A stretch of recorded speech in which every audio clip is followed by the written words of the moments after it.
Welcome students. तो आज हम लोग एक नया सेक्शन स्टार्ट कर रहे हैं। सेक्शन रोटेशनल मोशन तो चालू है ही, नया सेक्शन चालू कर रहे हैं और वो सेक्शन अब हो जाएगा एक्चुअल में रोटेशनल मोशन का मेन बात है। आपके बोर्ड के ऊपर क्या दिख रहा है? Moment of force. तो मोमेंट ऑफ फोर्स की जब हम बात करेंगे तो इससे क्या समझने लायक बात है। सबसे पहले हम लोग प्रैक्टिकली समझने की कोशिश करें कि मोमेंट ऑफ फोर्स की रिक्वायरमेंट क्या है और इसका इम्पोर्टेंस क्या है। तो मोमेंट ऑफ फोर्स की रिक्वायरमेंट जो बात अगर हम करते हैं, चलिए आपसे मेरा एक प्रश्न है। प्रश्न ये है कि मान लीजिए ये है आपका हिंज है, आपका जो डोर लगा होता है, आपने देखा होगा डोर लगा हुआ डोर रहता है ना। डोर में आपने नोटिस किया होगा कि जो हैंडल दिया जाता है इसको पुल करने के लिए, जो हैंडल लगा होता है वो हैंडल कहाँ पर होता है? आपका जो ये अगर यदि यहाँ हिंज है जहाँ पर ये सस्पेंडेड है तो यहाँ आप देखते होंगे, इधर कहीं नहीं होगा, यहाँ पर होगा, फार एंड पर होगा। अगर ये हिंज है, खोल रहे हैं इसे, यहाँ लगा रहता है। क्या होगा अगर यदि हम इसको यहाँ लगा दें? सोच के देखिए, यहाँ लगाएंगे आपको एफर्ट ज़्यादा देना पड़ेगा, फोर्स ज़्यादा अप्लाई करना पड़ेगा। और अगर आप यहाँ लगाते हैं तो कम एफर्ट में भी क्या कर पाइएगा, उसको डोर ओपन हो जाएगा, इजीली, आसान लगेगा आपको ओपन करने में। करेक्ट। वैसे ही हैंड पंप जो आप देखते होंगे, हैंड पंप जो लगे रहते हैं उसमें जो हैंडल लगे होते हैं, हैंडल जो लगे होते हैं, ठीक है, वो काफ़ी लंबे दिए जाते हैं, काफ़ी लंबे हैंड पंप लगे रहते हैं, है ना। ये लंबे दिए जाते हैं। उसके रीज़न क्या है कि यहाँ पर वो होता है जिसके एक्सिस के अबाउट, क्या जो इस एक्सिस के अबाउट उसको घुमाया जाएगा ये टर्न करने के लिए, तो लॉन्ग हैंडल से आपको लेस एफर्ट देना पड़ता है। कारण क्या है? कारण क्या है? पहले कारण को जानें। कारण, इसके पीछे के कारण को हम लोग ढूंढने की कोशिश करेंगे कि कारण क्या है।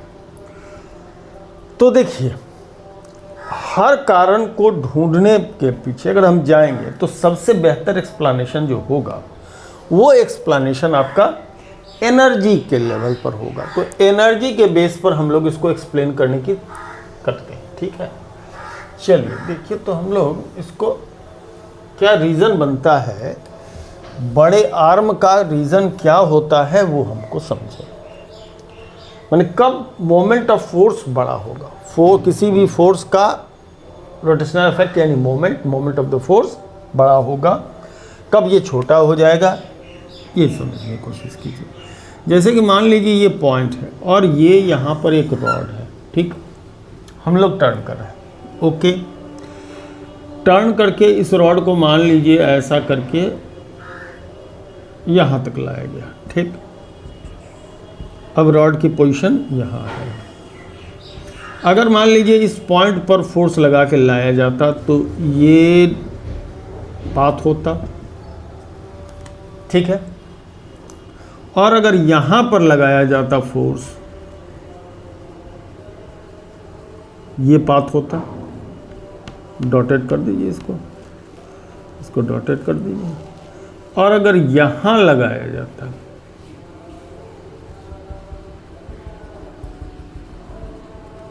और अगर यहाँ लगाया जाता, आप क्या देख रहे हैं? जैसे जैसे आप इस पॉइंट ऑफ रोटेशन की क्लोज होते जा रहे हैं वैसे वैसे आपका डिस्प्लेसमेंट कम होगा, अप्लाइड फोर्स क्या होगा, बढ़ जाएगा। क्यों बढ़ जाएगा?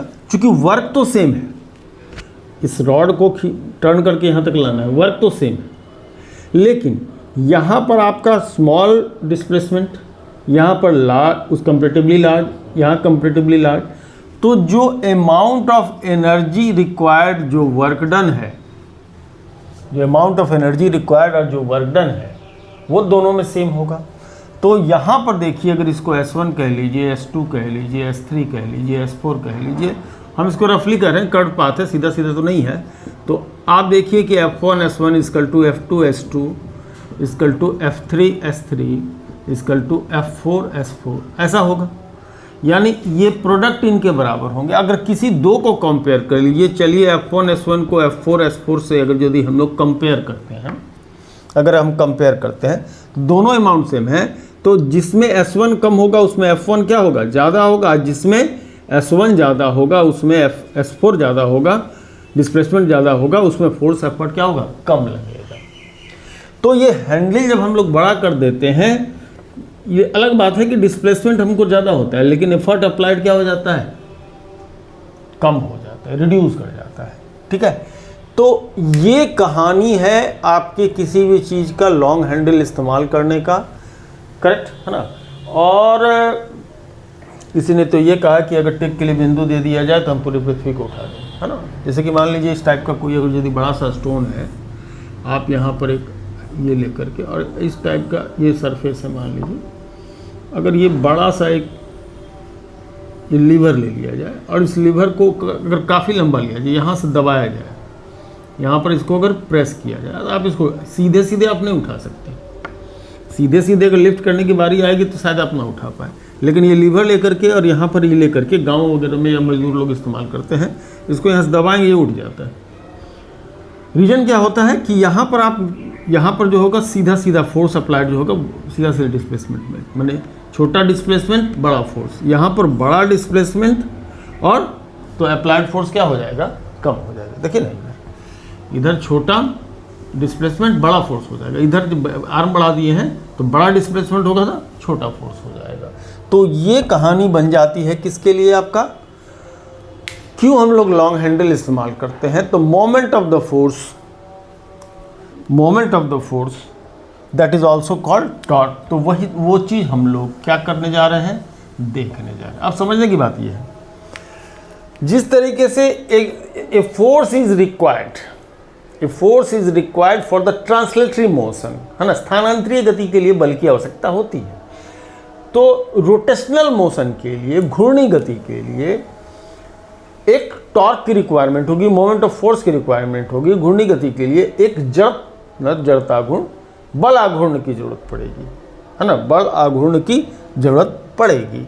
ठीक है, तो जो रोल फोर्स का ट्रांसलेटरी मोशन में था वही रोल टॉर्क का इसमें है, लेकिन उसमें तो सीधे सीधे फोर्स में बहुत सारा कंडीशन है। इसमें बहुत सारा कंडीशन है कि कब आपका टॉर्क अप्लाई हो पाएगा, कब टॉर्क आपका अप्लाई नहीं हो सकता है कि फोर्स लग रहा होगा लेकिन टॉर्क नहीं डेवलप कर रहा होगा, है ना। हो सकता है कि फोर्स लग रहा हो लेकिन टॉर्क डेवलप नहीं कर रहा होगा। उसके पीछे का रीज़न ये है कि हम लोग को कुछ बातें इसमें समझने की ज़रूरत है, तब बात समझ में आएगी कि किस कंडीशन में वो टॉर्क अप्लाई हो पाएगा, किस कंडीशन में वो टॉर्क अप्लाई नहीं हो पाएगा। यही टॉपिक्स है आज का, और इसके बाद मोमेंटम का, एंगुलर मोमेंटम का। ठीक है जी, चलिए तो एक चीज़ देखिए, जैसे मान लीजिए आपका डोर है, ये डोर ठीक लगा हुआ है, डोर आपका लगा हुआ है, बंद है ना, ये बंद है, खुला हुआ नहीं, ओके।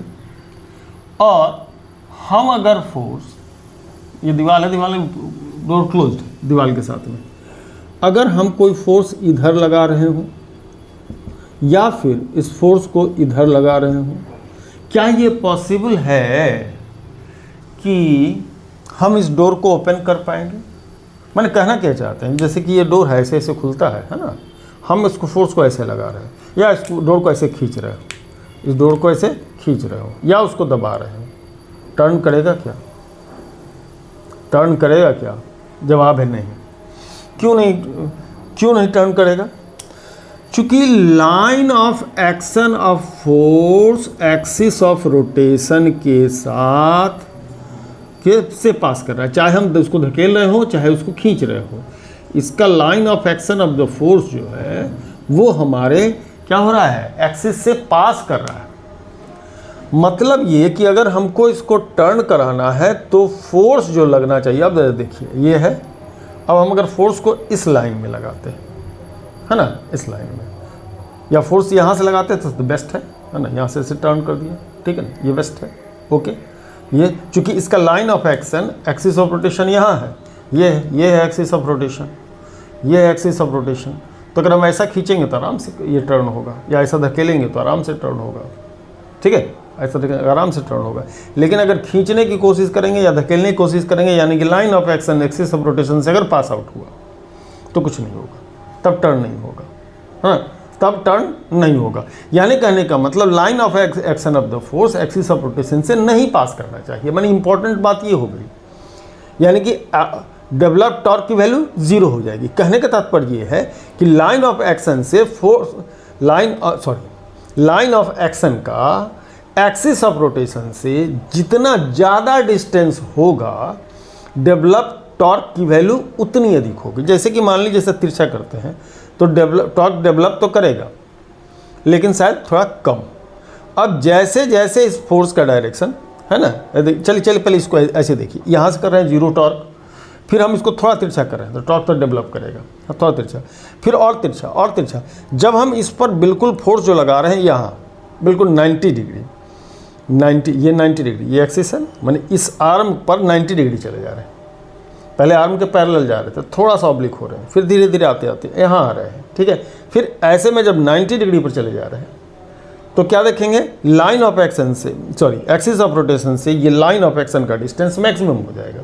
अभी क्या होगा, मान लीजिए ऐसा लगा रहे हैं तो ये देखिए एक्सिस ऑफ रोटेशन से लाइन ऑफ एक्शन का डिस्टेंस कम हो जा रहा है। यहाँ मत देखिए, ये ऐसे लगाएंगे तो लाइन ऑफ एक्शन क्या होगा, यहाँ से लगाइएगा तो सीधे सीधे लाइन ऑफ एक्शन से पास कर जाए, एक्सिस ऑफ रोटेशन से लाइन ऑफ एक्शन पास कर रहा है। थोड़ा तिरछा कीजिएगा तो उसके बगल से लाइन ऑफ एक्शन आपका निकलेगा, और थोड़ा तिरछा कीजिएगा तो और थोड़ा दूर हटेगा, और थोड़ा तिरछा कीजिएगा तो और थोड़ा दूर हटेगा। जैसे जैसे आप जब इसके परपेंडिकुलर चले जाएंगे तो फिर से क्या होगा, ये डिस्टेंस मैक्सिमम हो जाएगा, लाइन ऑफ एक्शन से एक्सिस ऑफ रोटेशन का डिस्टेंस बढ़ जाएगा। फिर जैसे आप इधर जाइएगा फिर आप देखिएगा क्या कि एक्सिस ऑफ रोटेशन से लाइन ऑफ एक्शन का परपेंडिकुलर डिस्टेंस क्या होगा, धीरे धीरे कम होने लगेगा। और जब आप इधर कर लीजिएगा तो फिर से line of action axis of rotation से पास आउट होने लगेगा। तो इम्पॉर्टेंट बात यह है कि फोर्स का लाइन ऑफ एक्शन और एक्सिस ऑफ रोटेशन के बीच का क्या डिस्टेंस है। फोर्स तो लग ही रहा है, साथ में ये भी बात जरूरी होती है कि लाइन ऑफ एक्शन का एक्सिस ऑफ रोटेशन से परपेंडिकुलर डिस्टेंस क्या है। ठीक है, चलिए आप लोग उसको विधिवत देखते हैं।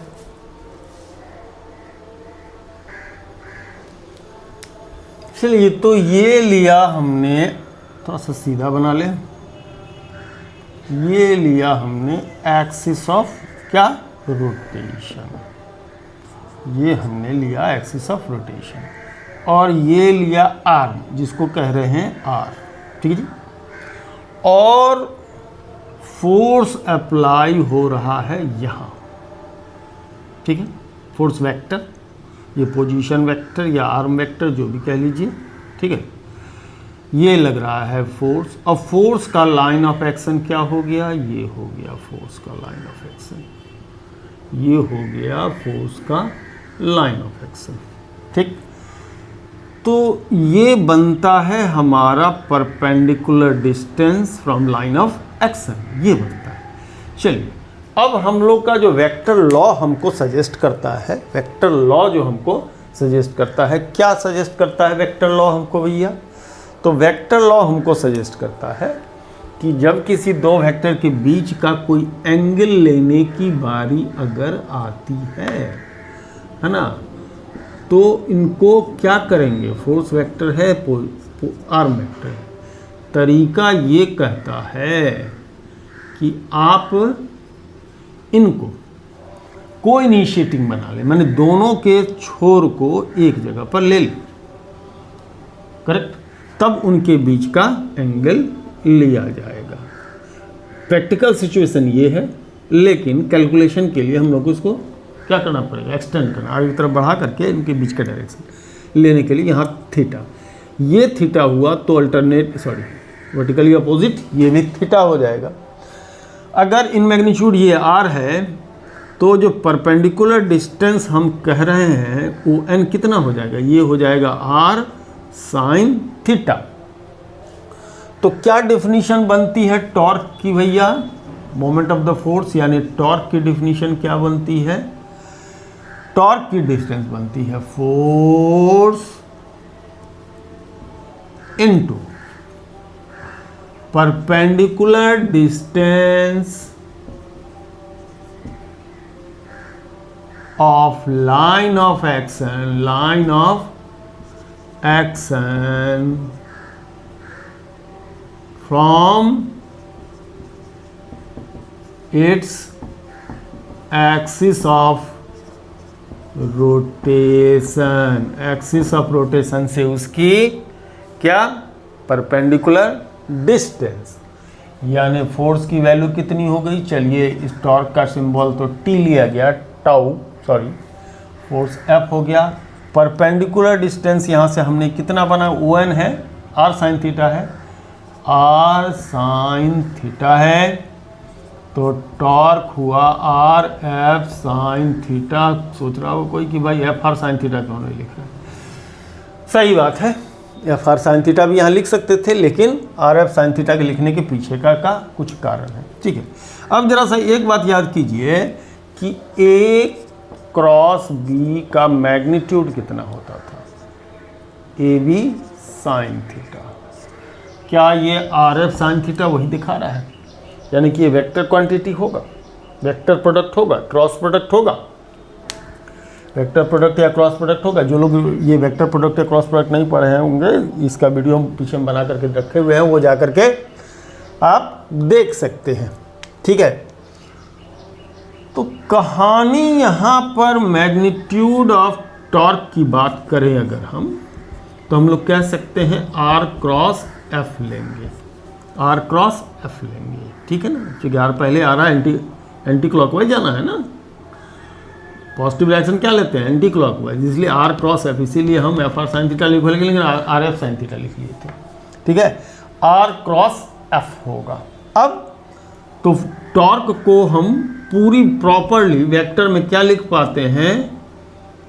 देखिए जरा सा, R F sine theta N cap, R cross F, R F sine theta N cap. N cap किसका डायरेक्शन होगा? नॉर्मल टू द प्लेन का। मतलब यहाँ आर्म है, यहाँ फोर्स लग रहा है, तो ये टॉर्क हुआ, तो डायरेक्शन आर इधर, एफ इधर, आर का डायरेक्शन इधर, एफ का डायरेक्शन इधर। अरे इसको यहाँ लगा रहे हो चाहे यहाँ लगा रहे हो, यहाँ दिखा रहे हो, बात बराबर है। आर ये, एफ ये, आर क्रॉस एफ ऊपर की तरफ, मतलब टॉर्क का डायरेक्शन ऊपर, अप्लाइड टॉर्क का डायरेक्शन नॉर्मली ऊपर। ठीक है, ये हो गया क्या हमारा भैया? टॉर्क का एक्सप्रेशन। तो ये बना टॉर्क का एक्सप्रेशन, ये तो ठीक है ना। अब जाहिर सी बात है, जिस तरीके से हमारा एंटी क्लॉकवाइज इधर से लेंगे तो टॉर्क हमारा पॉजिटिव होगा। अगर इसी में अगर यदि ये डायरेक्शन अपोजिट हो जाए, मैंने फोर्स के डायरेक्शन को अपोजिट कर दें, है ना, तो फोर्स इधर, फोर्स के डायरेक्शन मान लिया इधर से फोर्स लगाते तो ये आता है ना, तो आर क्रॉस एफ इधर या नीचे की चला जाता। जैसे कि लेट सपोज आर्म यहाँ है, ठीक है, फोर्स इधर लगा रहे हैं, तो ये डायरेक्शन फोर्स का हो गया, ये डायरेक्शन आर्म का हो गया, आर क्रॉस एफ ऊपर की तरफ हो गया। अगर मान लीजिए उधर से फोर्स लगा रहे होते तो फोर्स डायरेक्शन इधर हो गया, तो आर इधर, एफ इधर, आर क्रॉस एफ, टॉर्क का डायरेक्शन नीचे की तरफ हो जाएगा। तो डायरेक्शन ऑफ फोर्स को अगर यदि आप बदल देते हैं, या डायरेक्शन ऑफ क्या बोलते हैं आप उसको, है ना, डायरेक्शन ऑफ ये पोजीशन भी अगर बदल जाए तो डायरेक्शन ऑफ टॉर्क भी क्या होगा? बदल जाएगा। तो दो हो सकता है, एक क्लॉकवाइज, एंटी क्लॉकवाइज, और एक क्लॉकवाइज। मतलब अगर एफ इधर है तो एंटी क्लॉकवाइज, तो मैंने ऊपर की तरफ, और एफ अगर इधर हो गया तो आर क्रॉस एफ मैंने नीचे, क्लॉकवाइज यानी नीचे की तरफ। तो डायरेक्शन दो ही हो सकते हैं इसके, अपवर्ड या डायरेक्शन क्लॉकवाइज या एंटी क्लॉकवाइज। किसी भी चीज़ को अगर रोटेट कर रहे हैं तो दो ही बात हो सकती है ना, कि या तो इसको घड़ी की सुई के विपरीत आप घुमा रहे हो, या घड़ी के सुई के अलॉन्ग घुमा रहे हैं। तो जो जनरेट डेवलप टॉर्क होगा उसके दो पॉसिबल डायरेक्शन बनते हैं, क्लॉकवाइज, एंटी क्लॉकवाइज। जाहिर सी बात है ये दोनों एक दूसरे को क्या करेंगे? अपोजिट होंगे। जैसे कि आप एक बात को समझने के लिए कि हम कहना क्या चाहते हैं, जरा सा देखिए, एक यहाँ पर एक रॉड है, इसमें हम क्या कर रहे हैं, एक चीज़, किसी चीज़ को हम यहाँ पर फिक्स कर दे रहे हैं, लेंथ बराबर है, जितना आर्म इधर है उतना ही आर्म इधर है। यहाँ पर भी 10 kg का वेट हम डाल दें और यहाँ पर भी 10 kg का वेट डाल दें, क्या उम्मीद करते हैं? ये बैलेंस हो जाएगा। इसी बात पर बैलेंस काम करता है, तराजू जो काम कर रहा है इसी सिद्धांत पर काम करता है, ठीक है। यहाँ क्या हो जाएगा, ये आर का डायरेक्शन इधर, एफ का डायरेक्शन इधर, आर क्रॉस एफ यानी कि ये क्लॉकवाइज, ये क्लॉकवाइज टॉर्क हो जाएगा। जबकि यहाँ देखिए, है ना, जबकि यहाँ देखिए ये, तो आपका यहाँ से जो इस टाइप इधर से ये डेवलप करेगा, तो ये क्या होगा, इसकी डायरेक्शन, ये किधर टर्न लेना चाहेगा, ऐसा, या ये कहने का मतलब एंटी क्लॉकवाइज, ये क्या हो जाएगा, एंटी क्लॉकवाइज। तो देखिए एक ही रॉड है और इस रॉड में ये आर्म क्लॉकवाइज टॉर्क डेवलप कर रहा है, जबकि ये arm anti clockwise torque develop कर रहा है, और ये एक दूसरे को क्या कर देगा, कैंसिल कर देगा, इसलिए ये बैलेंस रहता है, इसलिए ये बैलेंस रहता है, ठीक है जी, है ना। क्योंकि आर भी सेम है और एफ जितना वेट डाले हैं वो भी क्या है, सेम है, तो अमाउंट सेम है। अगर डिफरेंट अमाउंट होता तो क्या होता, मान लीजिए इधर आपने 12 kg डाल दिया, आर उतना ही रहने दीजिए, तो अब क्या होगा, इधर लगने वाला टॉर्क का वैल्यू क्या होगा, एंटी क्लॉकवाइज टॉर्क की वैल्यू क्या होगी, कम होगी, जबकि क्लॉकवाइज टॉर्क की वैल्यू क्या हो जाएगी,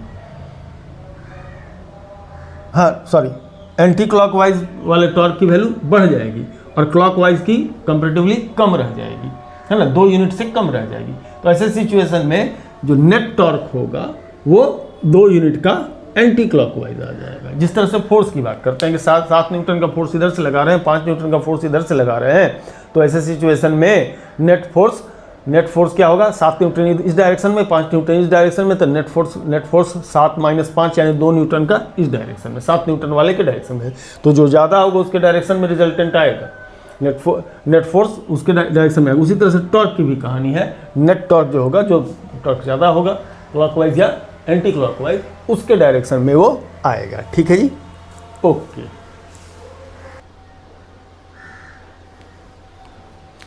चलिए बात करते हैं कपल की। अभी जैसा कि हम एक थोड़ी देर पिछले वीडियो में, पिछले पोर्शन में हमने यहाँ पर एक बनाया था। अब जैसे मान लीजिए क्या करें, अगर हम ऐसा एक फोर्स एंटी पैरेलल 2 फोर्सेस अगर लगा रहे हो, ये पॉइंट फिक्स्ड है, जितना आर्म इधर है मान के चलिए उतना ही आर्म क्या है इधर भी। ये सिचुएशन कहाँ बनता है और कब बनता है, अगर इस बात को हम लोग समझने की कोशिश करें, जानने की समझने की कोशिश करें, तो जब भी आप स्क्रू ड्राइवर से किसी चीज़ को खोलने की कोशिश करते हैं, जैसे मान लीजिए यही स्क्रू ड्राइवर है और इसे खोलने की कोशिश करते हैं, तो ज़रा नोटिस कीजिएगा, ये जो है इधर का अंगूठा, ये इस उंगली से इधर और इस उंगली से इधर, इसको हम लोग यहाँ पर 2 साइड में, एक ये अंगूठा अंदर की तरफ, ये बाहर की तरफ, करेक्ट। तो एंटी पैरेलल फोर्सेस क्या होता है यहाँ पर वर्क करता है, तो उस तरह की बात है। या किसी के ढक्कन को खोलने की कोशिश करते हैं, या कुछ ऐसा टर्न करने की कोशिश करते हैं, या हैंडल स्टीयरिंग जो हमारी कार की या साइकिल की या मोटरसाइकिल की हैंडल क्या होता है, टर्न करना है, ऐसे घुमा रहे होते हैं, इसको इधर धकेल होते हैं, इसको उधर धकेले होते हैं, करेक्ट। तो इसको कहते हैं couple, moment of a couple, ठीक है। ये भी टॉर्क से ही जाना जाता है। अगर आप एक बात नोटिस करें तो टॉर्क होगा कितना, अगर यहाँ से देखें तो टोटल टॉर्क ये भी एंटी क्लॉकवाइज है और ये भी आपका एंटी क्लॉकवाइज है, तो यहाँ का टॉर्क तो RF + RF यानी 2R × F ऐसा कह सकते हैं। लेकिन हम और संतुष्ट होना चाहते हैं, और संतुष्ट होना चाहते हैं। क्या संतुष्ट होना चाहते हैं, क्या ऐसा संभव है कि जिस तरीके से मान लीजिए यार में इसको हम ट्विस्ट करना चाहते हैं, अगर हम इस फोर्स को इधर लगा रहे हो, इस फोर्स को इधर लगा रहे हो, मतलब ये भी एंटी पैरेलल फोर्सेज हुए कि हम क्या कर रहे हैं, याद रखो कि इस हथेली को पकड़िए, इससे हम इधर फोर्स लगा, इधर से फोर्स लगा तो रहे हैं। इसका लाइन ऑफ एक्शन ये है और इसका लाइन ऑफ एक्शन ये है, करेक्ट, हाँ। तो दोनों का लाइन ऑफ एक्शन क्या कर रहा है, कोइंसाइड कर रहा है। अब यहाँ पर देखिए जब हम इसको खींच रहे हैं, इसका लाइन ऑफ एक्शन ये है, इसका लाइन ऑफ एक्शन ये है, दोनों का लाइन ऑफ एक्शन क्या कर रहा है, कोइंसाइड कर रहा है, तब ये टर्न नहीं करेगा। पिछले सिर्फ सिंपल टॉर्क की जब मोमेंट ऑफ द फोर्स की बात हम किए थे, सिंगल फोर्स की बात हो रही थी, उसमें लाइन ऑफ एक्शन से एक्सिस ऑफ रोटेशन का नॉर्मल डिस्टेंस पर हम आए थे। अब यहाँ पर किसके बीच का नॉर्मल डिस्टेंस होगा, तो यहाँ पर जो नॉर्मल डिस्टेंस होगा दोनों फोर्स के लाइन ऑफ एक्शन के बीच में। एक्सिस ऑफ रोटेशन कहीं और भी हो सकता है। तो दोनों लाइन ऑफ एक्शन के बीच का जो नॉर्मल डिस्टेंस होगा, शॉर्टेस्ट डिस्टेंस जिसको हम कह सकते हैं, वो चीज़ जो होगा वो हम काउंट करेंगे। क्यों काउंट करेंगे? क्योंकि हम देख सकते हैं कि इधर खींच रहे, इधर की लाइन ऑफ एक्शन कोइंसाइड कर रहा है। थोड़ा सा भी लाइन ऑफ एक्शन में अगर धकेलने की कोशिश करें, देखिए थोड़ा सा भी लाइन ऑफ एक्शन अगर चेंज हुआ तो ये घूम जाएगा, है ना, ये टर्न कर जाएगा। अगर लाइन ऑफ एक्शन सेम है तो ये टर्न नहीं करेगा, थोड़ा सा भी होगा तो ये टर्न करेगा। अब ये टर्न कर जाएगा, ठीक है। तो मेन मुद्दा है लाइन ऑफ एक्शन। अब हम जरा सा हम लोग अब ये देखने के फॉर्मुलेट करने की कोशिश करते हैं क्या होगा ये। ठीक, ये हो गया भैया, देखो तो, है ना, ये आर है ना। तो ऐसे सिचुएशन में अगर इनके बीच का एंगल थीटा है तो ये आर 2r, तो ये क्या हो गया 2r sine theta, 2r sine theta, okay, है ना। ये होगा ना आर, यही ना होगा थीटा, इसका अपोजिट ये थीटा, ठीक है, ओके। तो यहाँ अगर थीटा बनता आर क्या 2r साइन थीटा, तो लाइन ऑफ एक्शन के बीच का डिस्टेंस कितना 2r साइन थीटा। तो जरा सा समझने की कोशिश करें, अगर इन जनरल टॉर्क की बात, कपल की बात करें, मोमेंट ऑफ द कपल की बात करें एक्चुअली, है ना, तो force into what, perpendicular distance between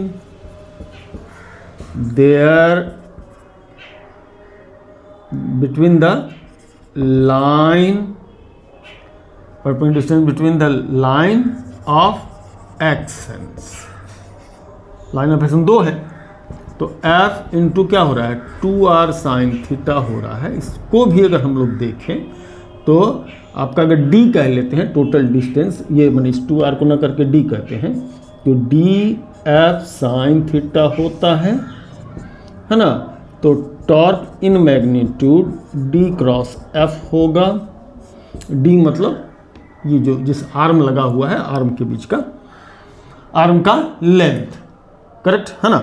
तो ये भी हमारा सेम डिफिनीशन जैसा कि पिछले में था कि torque are F sine theta था, इसको भी आर एफ साइन थीटा या डी एफ साइन थीटा करके हम लोग क्या कर सकते हैं, ले सकते हैं। फर्क है दोनों में, फर्क ये है कि वहां पर जो आर कह रहे थे वो एक्सिस ऑफ रोटेशन से लाइन ऑफ एक्शन का क्या है, आर्म वेक्टर है।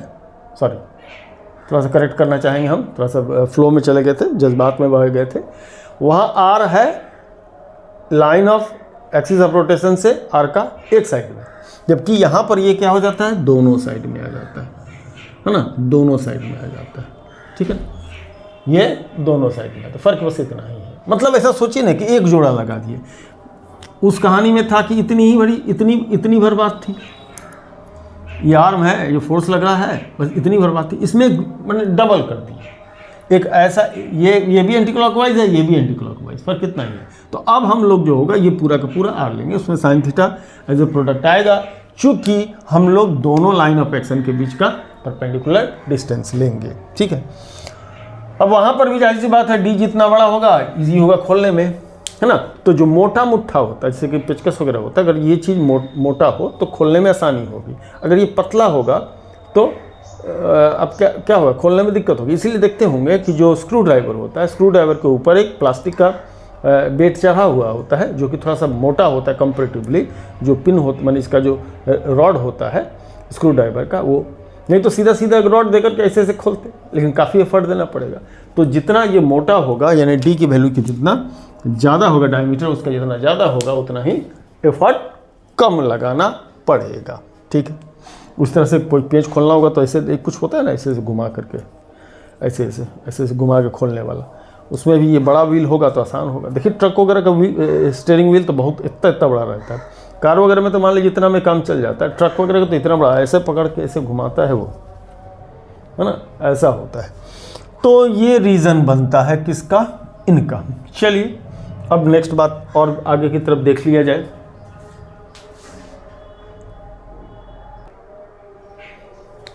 चलिए तब एंगुलर मोमेंटम भी हम किसी भी ऑब्जेक्ट का अबाउट एनी एक्सिस देख लें, है ना, अबाउट हम देख लें।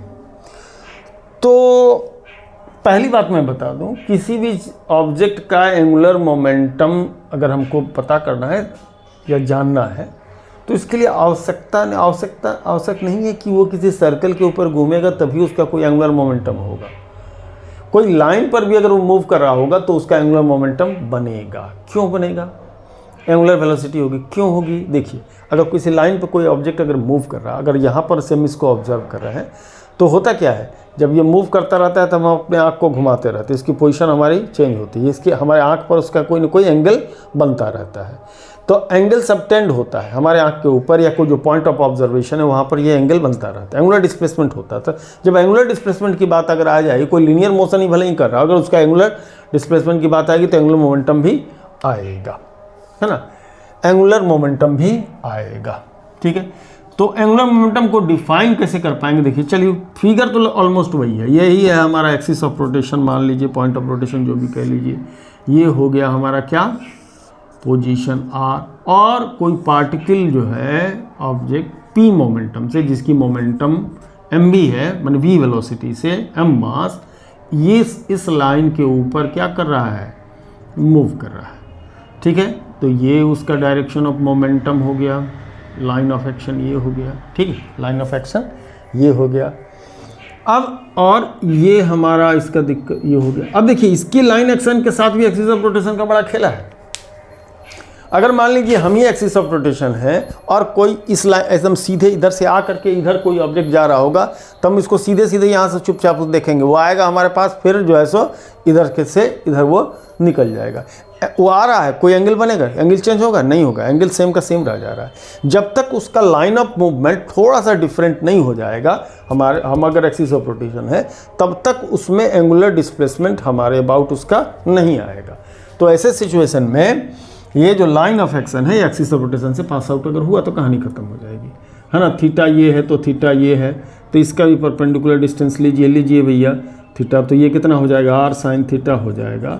तो एंगुलर मोमेंटम, एंगुलर मोमेंटम, ठीक है, L is taken as momentum P into perpendicular distance of line of action to axis of rotation, axis of rotation से तो P इंटू क्या, R साइन थीटा, L को क्या लिख पाएंगे, R P sine theta, L vector कैसे होगा, are cross P से होगा, और पूरा अगर लिखना है आर क्रॉस पी से होगा, अगर पूरा लिखना चाहते हैं तो आर पी साइन थीटा क्या होगा, एन कैप होगा, क्लॉकवाइज या एंटी क्लॉकवाइज होगा। ठीक है जी, चलिए थोड़ा सा अब सर्कुलर मोशन में इसी चीज़ को सर्कुलर मोशन में भी देख लीजिए। सर्कुलर मोशन अगर कर रहा है कोई ऑब्जेक्ट, ठीक, सर्कुलर मोशन कर रहा है तो इसकी वेलोसिटी का डायरेक्शन या मोमेंटम का डायरेक्शन जो होगा वो थीटा ऑलवेज कितनी रहेगी, 90 डिग्री रहेगा। थीटा 90 डिग्री होगा। अगर थीटा 90 डिग्री होगा तो साइन 90 की वैल्यू कितनी रहेगी, 1 रहेगी, यानी एल की वैल्यू आर पी रहेगा, आर इंटू पी रहेगा। हम वेक्टर छोड़ दे रहे हैं, आर का मतलब ये और पी का मतलब एम भी, तो एल इजकल टू एम भी आर होगा। और भी इजकल टू आर ओमेगा होता है, भी इजकल टू क्या होता है, आर ओमेगा होता है। तो भी के बदले क्या लिख लीजिए, आर ओमेगा लिख लीजिए। देखिए कैमरे में आ तो रहा है, हाँ जी, लास्ट ही लाइन होगा, R omega into R, that is क्या हो जाएगा, एम आर स्क्वायर ओमेगा।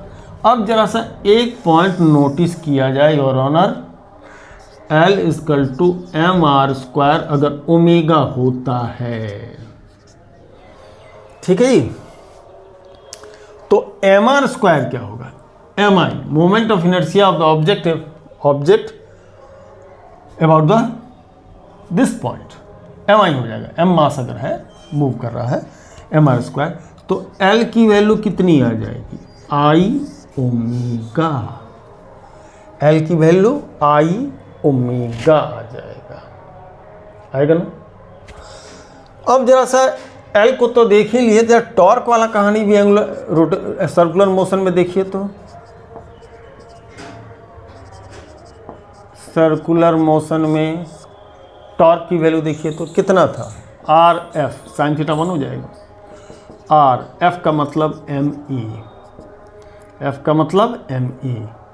अब रिलेशन क्या है, एंगुलर एक्सीलरेशन एंड लीनियर का, लीनियर एक्सीलरेशन का रिलेशन क्या है, तो A equal to R alpha होता है ना, अल्फ़ा इक्वल टू A/r आ जाता है। अगर भूल गया हूँ तो जरा सा मैं रिकॉल करा दूँ, चलिए यहाँ से रिकॉल करा, theta equal to L/r, v equal to omega equal to v/r, है ना, ओमेगा इक्वल टू, तो अल्फ़ा इक्वल टू A/r, ये रिलेशन था। Angular displacement linear by R, omega angular velocity linear velocity by R, angular acceleration linear acceleration by R, A equal to R alpha. अगर यहाँ रख दिया जाए किसके, ए के बदले, इसके बदले आर अल्फ़ा, फिर से यहाँ M R square alpha, M R square moment of inertia हो जाएगा, तो tau equal to I alpha, बिल्कुल एनालॉगस है। जरा F equal to M A से कंपेयर कीजिए, M is the inertia of linear motion, I is the inertia of rotational motion, alpha angular acceleration, A linear. अब यहाँ इसको भी compare कीजिए, P equal to M V से, है ना, मास लीनियर इनर्शिया, आई rotational inertia, V linear velocity, omega angular velocity. बात कुछ जम रही है बच्चों, जम रही है ना, है ना, तो जमना भी चाहिए, है ना, जमना भी चाहिए।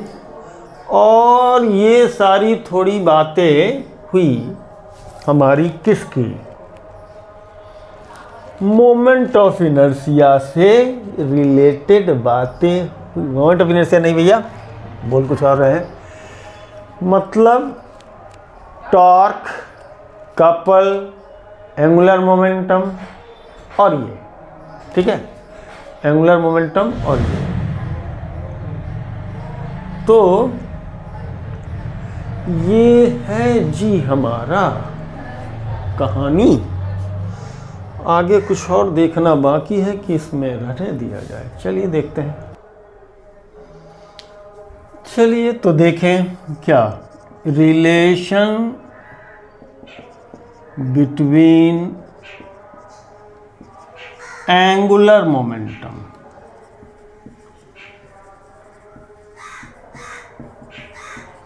एंड टॉर्क क्या है। ओके, एल क्या होता है, आई ओमेगा होगा, वेक्टर फॉर्म में लिखते हैं। चलिए अगर हम dl बाई डिफ्रेंशिएट करें, dl by D t, I d omega by D t, change तो यही हो सकता है, rate of change of angular momentum I, तो d omega by D t क्या होगा, rate of change of angular velocity that is angular acceleration.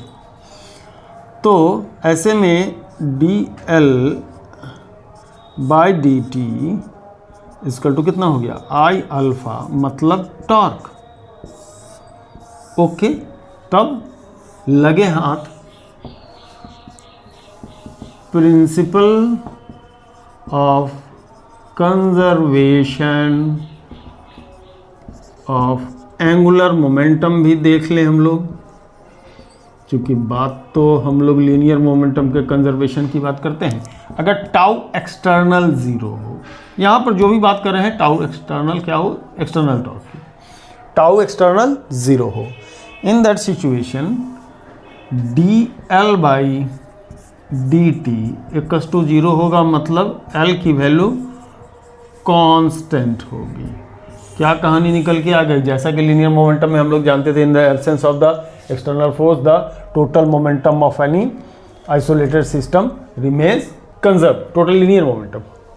यहाँ पर क्या कहानी निकल के, if the external torque is absent then the total angular momentum of an object rotating about any axis remains constant. तो अगर एल कांस्टेंट, अगर torque absent है तो क्या होगा, टॉर्क एब्सेंट है, एक्सटर्नल टॉर्क नहीं है तो कांस्टेंट होगा। ये मतलब आई और ओमेगा कांस्टेंट होगा। चलिए एक चर्चा में बंद करना, आज की वीडियो खत्म करने से पहले आपसे एक प्रश्न पूछता हूँ। आप अपने उंगली में, ये आपकी उंगली है, इसमें एक थ्रेड लगा करके एक स्टोन को आप घुमा रहे हैं और इसको लिपटने के लिए छोड़ दे रहे हैं, लिपटने के लिए ऐसे छोड़ रहे हैं। क्या उम्मीद कीजिएगा आप, जैसे जैसे ये लिपटता जाएगा ये चीज़ छोटा होता जाएगा, ये जैसे जैसे छोटा होता जाएगा, ये जैसे जैसे छोटा हो जाएगा, आई क्या होगा, इसका ये डिस्टेंस, आर डिस्टेंस रिड्यूस करेगा, आर रिड्यूस करेगा, आर रिड्यूस करेगा तो आई रिड्यूस करेगा, आई रिड्यूस करेगा तो आई ओमेगा, बाहर से कोई टॉर्क तो लगाया नहीं है, आपका सिस्टम उंगली और थ्रेड सेम है, बाहर से कोई आ नहीं रहा है, कोई उस पर धक्का नहीं लगा रहा है, बाहर से सिस्टम के अंदर हो रहा है, आई ओमेगा कांस्टेंट रहेगा। तो अगर आई ओमेगा कांस्टेंट रहेगा, अगर आई रिड्यूसेस, आई अगर रिड्यूस कर जाएगा तो ओमेगा इंक्रीज कर जाएगा। एक प्रैक्टिकल करके देख लीजिएगा, एक धागे में एक स्टोन को ले लीजिएगा और उसको अति करिए, जैसे जैसे ये धागा छोटा होगा इसकी देखिएगा स्पीड बढ़ने लगेगी, लास्ट में तो काफ़ी तेज़ी से लिपटेगा उंगली में, है ना। ओके, तो ये चीज़ के बहुत और भी बहुत सारे एग्जांपल है, जैसे कि स्विमर जो ड्राइव लगाता है ऐसा लगाता है, जब लास्ट में इधर आता है तो अपने आप पैर हाथ पहले लंबा रहता है और जब ऐसे आकर के आता है तो अपना पैर हाथ मोड़ लेता है। तो पैर हाथ मोड़ लेता है तो जो पहले उसका टर्न ले रहा था तो उस समय ये पूरा लंबा था, तो उसके एक्सिस के अबाउट इसका मोमेंट ऑफ इनर्शिया ज़्यादा था, और जैसे ही पैर हाथ मोड़ता है तो उसका मोमेंट ऑफ इनर्शिया कम हो जाता है, तो एंगुलर वेलोसिटी बढ़ जाती है, वो गुलाटियाँ मारने लगता है और पानी के अंदर नीचे जा कर के गिरता है। एक एग्जाम्पल ये होता है, हाथ फैला करके अगर यदि कोई नाच रहा हो, अचानक से हाथ को क्या कर ले, समेट ले, तो उसकी एंगुलर स्पीड क्या होगी, बढ़ जाएगी, ओमेगा क्या हो जाएगा, इंक्रीज कर जाता है। ठीक है, चलिए अब एप्लीकेशन के क्वेश्चन लेकर के हम लोग आगे देखेंगे। फिलहाल के लिए इन चीज़ों से को समझ लीजिए। ओके, धन्यवाद।